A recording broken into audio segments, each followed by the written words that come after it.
बिस्मिल्लाहिर्रहमानिर्रहीम। शुरू अल्लाह के नाम से जो बड़ा मेहरबान और निहायत रहम करने वाला है। अस्सलामु अलैकुम।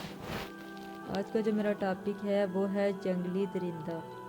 एक शख्स ने हज़रत अली रज़ी अल्लाह तआला अन्हा से अर्ज़ किया कि जनाब, मेरा इरादा सफ़र का है मगर मैं जंगली दरिंदों से डरता हूँ।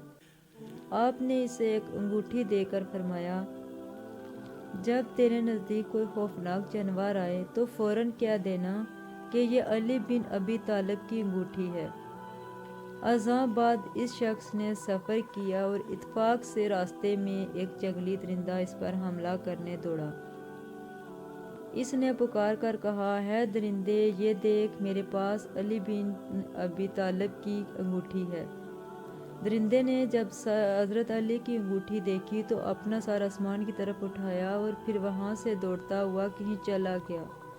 ये मुसाफिर जब सफ़र से वापस आया तो इसने ये सारा किस्सा हज़रत अली को सुनाया तो आपने फरमाया, इस दरिंदे ने आसमान की तरफ मुँह करके ये कसम खाई थी और कहा था कि मुझे रब समा की कसम है, मैं इस इलाके में हरगिज़ न रखूँगा जिसमें लोग अली बिन तालिब के सामने मेरी शिकायत करें। अगर मेरी वीडियो अच्छी लगे तो प्लीज़ लाइक एंड सब्सक्राइब ज़रूर कीजिएगा। मेरे चैनल पर आपको इसी तरह की इंफॉर्मेटिव वीडियो मिलती रहेगी। अल्लाह हाफ़िज़।